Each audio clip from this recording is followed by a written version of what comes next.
Bonsoir à tous et bienvenue. Ce 1er décembre est commémoré la journée mondiale de lutte contre le sida à Port-Bouët où a eu lieu la cérémonie officielle sous le sceau de la solidarité mondiale et la responsabilité partagée. Le ministère de la Santé et de l'Hygiène publique a fait le point de la situation en Côte d'Ivoire. Des députés issus de l'opposition ont protesté ce mardi au Parlement où se tenait une plénière pour plancher sur 5 projets de loi. Ils exigent la libération des parlementaires issus de leur rang en détention et l'arrêt des poursuites judiciaires contre ceux-ci. Vous les entendrez dans ce journal. Et puis, nous irons également à Djamé dans ce journal. Dans cette commune marchande, on annonce déjà les couleurs des fêtes de fin d'année. Les boutiques et magasins de gros et détail s'adaptent pour répondre aux besoins du moment, axés notamment sur les jouets et objets de décoration. Le monde a célébré ce mardi 1er décembre la journée mondiale de lutte contre le sida. Ici, en Côte d'Ivoire, la cérémonie officielle a eu lieu dans la commune de Port-Bouët sous le sceau de la solidarité mondiale et de la responsabilité partagée. Le ministère de la Santé et de l'Hygiène publique y a dressé le point de la situation dans le pays. Pierre Dipomélin, Fulgence Kissiedo.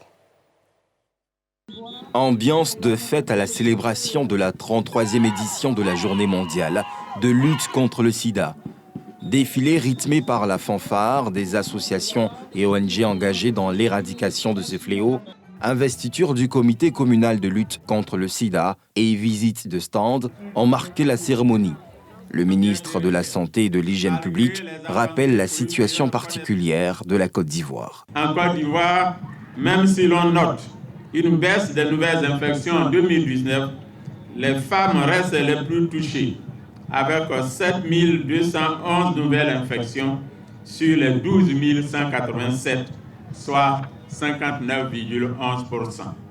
En termes de prévalence, la jeune féminine approche les 3,32% contre 1,46% chez les hommes. Si la tendance de la prévalence est baissière, c'est grâce au soutien de nombreux partenaires, dont le PEPFAR, un plan présidentiel américain contre le sida. Ici en Côte d'Ivoire, depuis 17 ans, les États-Unis ont contribué 1,7 milliard de dollars contre le VIH-Sida. Aujourd'hui, presque 250 000 personnes vivant avec le VIH en Côte d'Ivoire suivent le traitement qui peut leur sauver la vie et, en supprimant leur charge virale, les empêcher de transmettre le virus.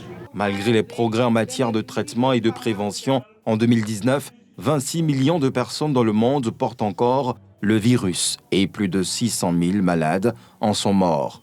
Cette célébration est l'occasion pour les gouvernants de manifester leur soutien aux personnes touchées par le virus, mais aussi de tout mettre en œuvre pour éradiquer ce mal dit du siècle.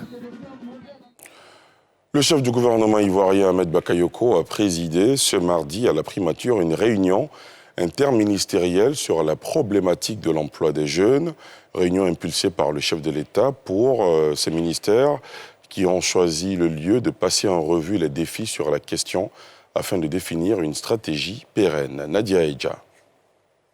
Avec 77% de la population âgée de moins de 35 ans, l'emploi des jeunes est une question épineuse que veut adresser l'État de Côte d'Ivoire. Cette réunion des ministères impliqués dans la problématique de l'insertion des jeunes est donc le lieu de plancher sur la question et apporter des solutions concrètes. Pour Mamadou Touré, la fonction publique ne peut pas absorber la totalité des jeunes en âge de travailler. Aujourd'hui, on est arrivé à la conclusion que la fonction publique n'est pas forcément une solution. Vous avez plus de 200 000 fonctionnaires en Côte d'Ivoire, vous avez à peu près 300 000 candidats chaque année pour les concours et moins de 10% donc, de ces candidats sont admis donc, aux différents concours. Donc ce n'est pas la solution. Et le Premier ministre nous a instruit donc, à l'effet, en liaison avec tous les autres secteurs, tous les autres ministères, donc, de réfléchir à une vraie stratégie qui nous permettrait donc, d'adresser réellement donc, la question donc, de l'insertion des jeunes en renforçant le dispositif d'IA existant, mais en allant beaucoup plus loin. L'idée, donc, c'est de viser au bas mot 2 millions donc, de jeunes qui peuvent avoir des opportunités de stage, des opportunités de financement donc, de projets, des opportunités en termes de travaux à haute intensité de main-d'œuvre et même des opportunités en termes d'apprentissage. La stratégie élaborée au terme de cette rencontre sera soumise en début de l'année 2021 au Premier ministre, puis au Président de la République pour validation. De quoi soulager ces jeunes en attente d'aborder une réelle vie professionnelle. Dans l'actualité politique, des députés issus de l'opposition, notamment des groupes parlementaires PDCI-RDA, Vox Populi et Rassemblement, ont protesté ce mardi au Parlement en marge d'une plénière qui planchait sur 5 projets de loi. Ils militent pour la libération des parlementaires issus de leur rang en détention et l'arrêt des poursuites judiciaires contre ceux-ci. Un sujet de Salifia Lekwe et Tanguy Conan. Chaud d'ambiance au sein de l'hémicycle ce mardi où les parlementaires étaient réunis en plénière pour entamer l'examen de 5 projets de loi. Des députés de l'opposition, à savoir PDCI-RDA, Vox Populi et Rassemblement, qui voulaient se faire entendre à travers une déclaration, se sont heurtés au refus de leurs homologues du Rassemblement des Oufouettistes pour la démocratie et la paix, RHDP. Finalement, c'est dans le hall de l'Assemblée nationale qu'ils exposent leurs griefs. Après avoir suspendu leur participation à la plénière, ils exigent la libération sans délai des députés, entre autres Maurice Kakougikawe, président du groupe parlementaire PDCI-RDA, et Pascal Afingessa en détention. Il s'agit de faits sans précédent dans l'histoire de notre institution et de la Côte d'Ivoire. Les groupes parlementaires de l'opposition à l'Assemblée nationale, à savoir PDCI-RDA, Vox Populi, Rassemblement, saisissent-ils l'opportunité de cette plénière pour dénoncer ces arrestations arbitraires, exiger la libération sans délai des députés en détention et l'arrêt des poursuites judiciaires. Compte tenu de tout ce qui précède, et tout en attendant la libération de leurs membres et la cessation des poursuites judiciaires à l'encontre de ceux-ci, les groupes parlementaires de l'opposition à l'Assemblée nationale s'abstiennent de participer aux travaux de la présente plénière. Les statistiques nationales, le budget et l'organisation de la haute autorité de la bonne gouvernance étaient à l'ordre du jour de cette plénière du Parlement ivoirien. On s'intéresse maintenant à la digitalisation des paiements et des transactions commerciales qui constituent une alternative encourageante. C'est ce qui explique que cette innovation a le vent en poupe. Le mobile banking s'est démocratisé et en passe de supplanter totalement la carte bancaire. Le smartphone est devenu une sorte d'agence bancaire de poche. On peut consulter ses comptes, les gérer via des applications. Pour éviter les tracasseries liées au manque de monnaie, des startups apportent des solutions innovantes au grand bonheur des commerçants et des clients. Un reportage de Yili Traoré. De plus en plus, les difficultés liées à l'obtention de la monnaie et à la sécurité des transactions commerciales trouvent leur solution à travers notamment la digitalisation des paiements. Des startups locales flairant le bon filon saisissent l'opportunité et proposent des services pour rendre le parcours du client moins stressant et plus rapide. Lorsque un client l'aborde à la gare, le client d'abord se prend pour dire « bon, j'ai ma carte Soutrali ». Vu qu'il a déjà sa voiture estampillée Soutrali, le client peut monter. Lorsque le client monte, lui, il prend son téléphone, il se connecte d'abord et il met le montant de la course, c'est-à-dire 300 francs dans les différentes gares. Il met les 300. Pourquoi est-ce qu'on a demandé que le chauffeur mette le montant? Parce qu'on connaît le pouvoir d'achat en Côte d'Ivoire. Le transport se négocie. Un gars peut te dire que non, il a 200. Donc il faut impérativement que nous mettions une option qui permet au chauffeur de modifier le montant. Donc il met les 300 francs et il scanne le QR code du passager pour récupérer ces 300. Dès que c'est fait, dès que l'opération est effectuée, il peut décoller. Pour éviter les commissariats, les problèmes de monnaie, on a toujours confronté à ce genre de problème-là ici à la gare. À peu de 50 francs, on se retrouve au commissariat. Quand vous avez cette carte, vous la rechargez. Et puis quand vous arrivez, on débite et puis vous montez directement.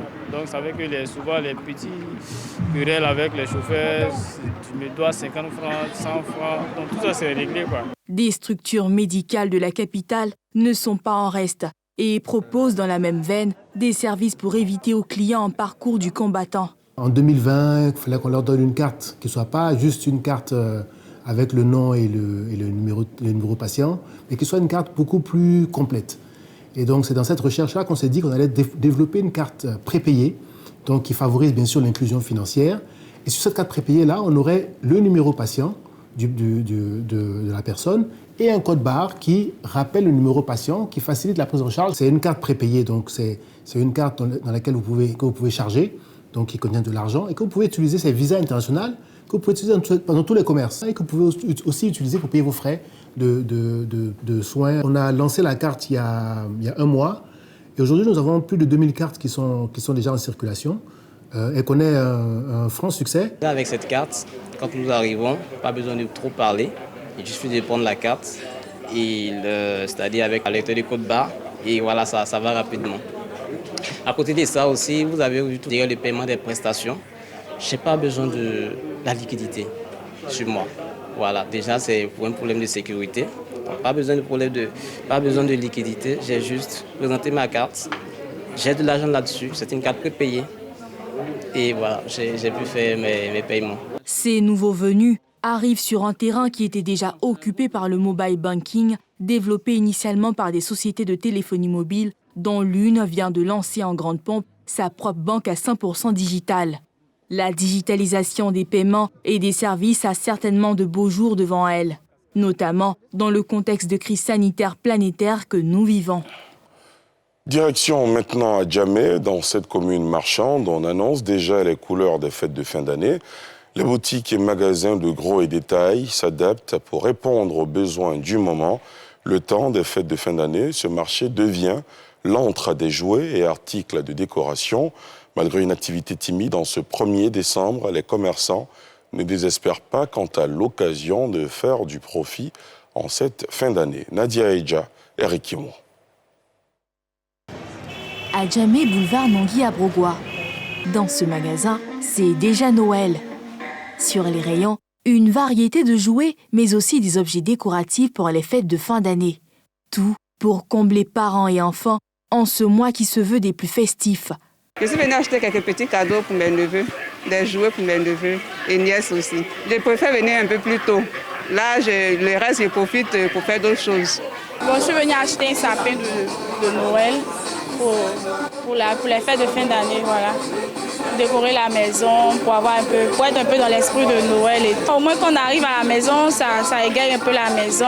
On sent qu'on est dans les fêtes de fin d'année, voilà. Marie-Thérèse à Kakpolé travaille ici depuis 8 ans. Et c'est toujours avec le même enthousiasme qu'elle accueille chaque année le mois de décembre. Un mois chaleureux et rentable. Depuis du semaine, ça commence jusqu'on va dire peut-être le 10, voilà, en tout cas vraiment, il n'y aura plus d'engouement que ça. Vraiment, c'est ça débordé. Quand on voit des gens venir comme ça, vraiment, nous, ça nous fait plaisir. Puis le magasin bouge, donc le chiffre d'affaires augmente aussi. Pour prêter main forte à l'équipe en cette période d'éventuelle abondance, une centaine de travailleurs saisonniers a été recrutés pour une durée d'1 mois. À l'instar des grands magasins, les plus petits commerces ont pris des dispositions pour se conformer aux besoins du moment. C'est le cas de cette boutique d'articles divers pour enfants, reconvertie le temps des fêtes à la vente de jouets et objets de décoration. Comme c'est décembre, on a aménagé le magasin en jouets, sinon on voit un peu de tout ici. Il y a un stock consistant, vous voyez les cartons qui sont là, tout ça sont des jouets. On attend que ce qui est dans les étagères finisse avant de prendre ce qui est dans les cartons. Donc il y a un stock, ce sont les clients que nous attendons. S'ils sont prêts à recevoir la clientèle, les magasins déplorent le manque d'affluence comparé aux années précédentes. Voilà, les gens ils viennent, il y a d'autres qui regardent, lui qui veut payer et aussi paye. Voilà. Mais maximum, les gens, pour le moment, ils viennent regarder, demander les prix pour les vélos. Pour le moment, il y a des autres qui viennent regarder, à autres aussi payent un peu. Mais ici, peut-être le 5, 6, les gens vont venir payer bien. Ça ne marche pas d'abord. On est dedans comme ça. Peut-être on va avoir juste dans les 10, les 5. Parmi les quelques clients trouvés sur place ce jour, certains sont venus de l'intérieur du pays, mais aussi d'autres communes d'Abidjan avec des envies et besoins divers. Je viens de Koumassi. Je suis venue à Djamé ce matin pour venir faire les achats. Comme aujourd'hui est le 1er décembre, nous sommes venus faire des achats pour aller les vendre sur le marché pour le cadeau des enfants. Je suis à Bangouré. Je suis venu à Abidjan pour prendre un peu les prix, bon, les poupées, puis bon, les jouets, les voitures télécommandées, un peu de tout quoi. J'essaie de prendre un peu de tout, on mélange. Nous sommes là dans le cadre des achats des jouets pour nos enfants de la maternelle par rapport à l'arbre de Noël. Pour nous, c'est très important parce que nous sommes des éducateurs, des pédagogues, mais en même temps, je veux que les enseignants soient aussi les amis des enfants. Le mois de décembre qui s'ouvre ce mardi est pour ces commerçants de jouets et d'articles de décoration une opportunité de réaliser leur meilleure vente de l'année. Ils se disent confiants malgré la crise sanitaire qui prévaut. À Bobo, dans le quartier Avocatier, dépôt neuf, les populations sont inquiètes. Un autre grand trou règne en maître dans la zone. Des maisons ont déjà été englouties.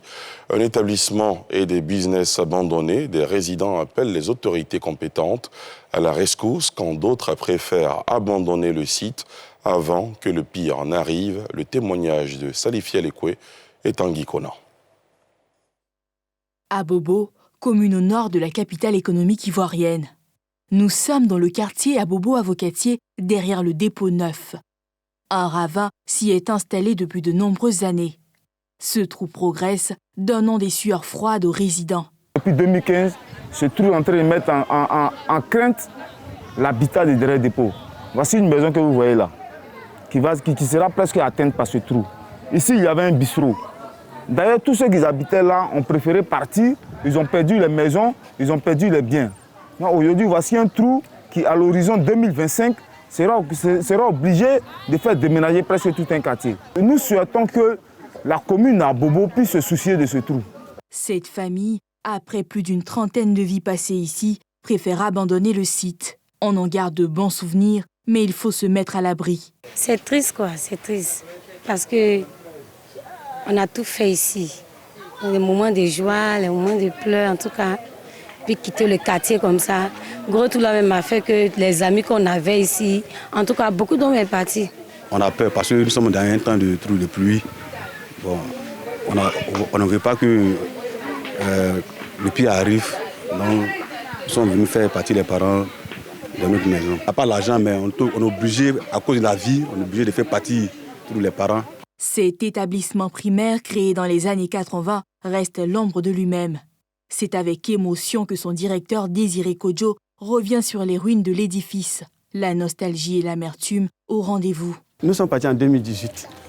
Voilà. Le souvenir que je garde ici, c'est-à-dire quand on était ici, en tout cas tout le quartier, presque tout ce quartier, les enfants fréquentaient ici. Et on avait un homme vraiment qui pouvait concurrencer les écoles publiques, près de 652 élèves qu'on avait ici. Mais à cause du trou, l'année passée, nous sommes passés à 214. Et 214, vu le nombre qui avait diminué, le fondateur a vu que ce n'était plus la peine de rester ici à cause du trou. Et même les parents m'ont expliqué, c'est à cause du trou qu'ils ne veulent pas rester ici. J'ai mal, sincèrement j'ai mal. Ces élèves qui ont fait leur classe ici n'en reviennent pas. La nature efface un pan de leur histoire. Nous, quand on avait pris la maison, on ne savait pas que le trou là allait arriver ici un jour. Le trou n'était pas ici, c'était très loin. Moi, je voulais montrer à mes enfants qu'ici, c'est ici que maman a fréquenté. Mais depuis, ils ont cassé l'école à cause du trou. Ils ne peuvent plus faire ça aussi. On se nourrit d'espoir malgré l'avancée de ce trou. Toujours en jetant un regard dans la direction des autorités compétentes. Et c'est ici que prend fin ce journal. Merci de l'avoir suivi. Demain à 19h50, retrouvez Mélina Makissi.